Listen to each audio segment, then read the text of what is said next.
members and guests of the American Surgical Association, what a pleasure it is for me to introduce our president, Timothy Eberlein. He was born July 1st, 1951 in Kensington, Pennsylvania, a suburb of Pittsburgh. He came from a humble background. His dad was the manager of a glass factory, and his mom was the secretary for the Chamber of Commerce.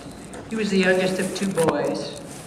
His parents instilled in him integrity and a thirst for knowledge. As a youngster, he wasn't quite sure whether he wanted to be a cowboy or perhaps a bishop. He was taught by the nuns at St. Joseph Grade School, and at home he practiced to be a priest. He attended Kensington High School, played the organ at the 6 a.m. Mass, did a morning paper route, and then played football and baseball in the afternoon. He graduated near the top of his class of about 400. His interest in medicine was stimulated by his pediatrician, who was his idol. He went on to college at the University of Pittsburgh, where he helped support himself and pay his way as a resident assistant and a teaching assistant in chemistry and biology, and then umpired baseball. After his second year of college, he worked as an orderly at the VA, where he was exposed to the operating room. He knew he wanted surgery. He was a leader. He served as president of the Alpha Epsilon Delta, the Pre-Med Honorary Society, and he received the first annual Blue Gold Merit Award for leadership and extracurricular activities, part of which was with the traveling University Men's Chorus. He graduated summa cum laude and received a full scholarship for medical school from the Pittsburgh Academy of Medicine. He met Kim in biology class. This is Tim's first manuscript, submitted shortly after graduating from college. It was co-authored by Dr. Larry Carey, and he stated, "Tim asked me to be his advisor while a pre-med student. He was the perfect student, smart, pleasant, affable, cooperative, disciplined, played the organ and was an athlete." It was published in the Annals of Surgery. Tim entered medical school and shortly thereafter married Kim, as she was working and was making about $12,000 a year, and they thought they could survive on that salary. Kim has her master's in public health. His next three manuscripts were co-authored by Marshall Webster, the executive vice president at the University of Pittsburgh Medical Center and a member of the American Surgical. I contacted Dr. Webster to see if he remembered Tim. I received this copy of an oral presentation given by Mr. Timothy Eberlein as he received the Arthur Mirsky Memorial Award for Outstanding Research by a medical student. The cornerstones that he reflected on were these: the development of surgical anesthesia, Lister's work in antisepsis, and Dr. Halstead. I want to share with you some of the reflections in that oral presentation. First, one man may pioneer and advance, and yet another receives credit for his discovery. Publication in itself is not the desired end of research, but only the means by which new ideas and developments are shared, often leading to further, more significant advances in research. All research originates from scientific observation. Practicing clinicians have a role. Communications between laboratories and investigators is essential as science is to move forward in the shortest possible time. There is a need for sound knowledge of the basic sciences and the ability to apply clinically. And lastly, research based on anatomical and physiological principles, often employing animal experimentation, can lead to new and safe operative procedures. He was just a fourth-year medical student. Tim and Kim departed for Boston in 1977 as he was accepted for a surgical residency at the Peter Brigham.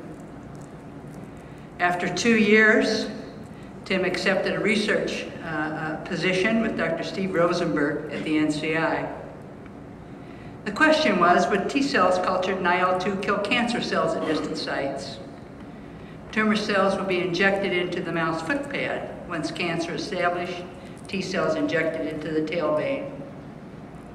It was a lot of hard work, and Tim, as quoted by Dr. Rosenberg, said, after spending months growing the cells and the whole day harvesting and preparing them, and then finally injecting them, I have to watch the mouse seize and die.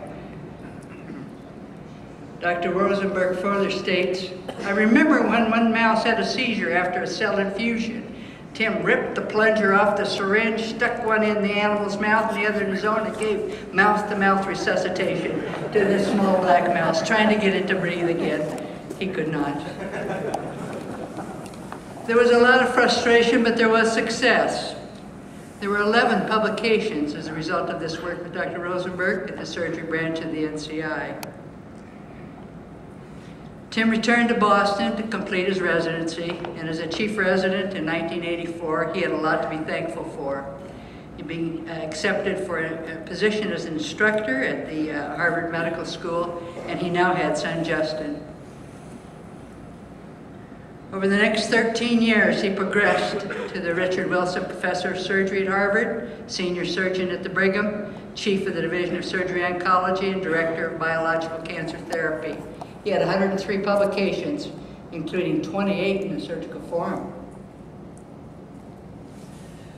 Success leads to opportunity, and he was offered the position as Bixby Professor and Chairman of the Department of Surgery at WashU. Parting with such sweet sorrow as he had to say goodbye to his teacher, mentor, and long-term friend, Dr. John Manick. Over the next 14 years in St. Louis, he became the founding director of the Siteman Cancer Center, now an NCI Comprehensive Cancer Center, surgeon-in-chief at the Barnes-Jewish Hospital, senior director for the board, chair of the advisory committee of the Board of Surgical Oncology, and he has been invited to be a member of the Institute of Medicine. He's on has been in many organizations and societies and served as president of the Society of Clinical Chairmen and the Society of Surgical Oncology. He's an NIH NCI reviewer. He's on the editorial board of 4 journals, a reviewer for 10, and the editor-in-chief for JACC since 2004. He's received many honors and awards, some of which I've alluded to, but they also include the John Wayne Clinical Research Award and the Philip S. Hench Distinguished Alumnus Award from the University of Pittsburgh School of Medicine.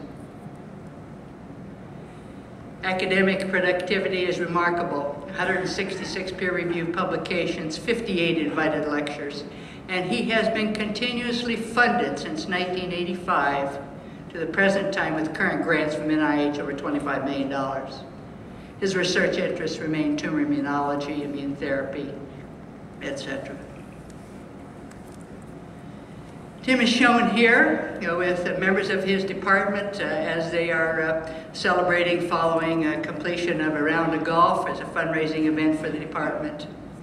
Tim and Kim are very supportive of the philanthropy for the Cancer Center, the Symphony, the Opera, and other activities in St. Louis. Tim is a real innovator. He sends his residents on a retreat once a year each spring, while the faculty take care of the patients, and the residents are to come up with ways to improve the residency program. He occasionally has a little time for rest and recreation. Here he's shown golfing with 4 members of his department. Tim and Kim do have a little time for rest and relaxation. And it's a real pleasure to introduce him as a surgeon, educator, scientist, researcher, writer, editor, innovator, husband, father, mentor to many, and our 130th president of the American Surgical Association, Dr. Eberlein.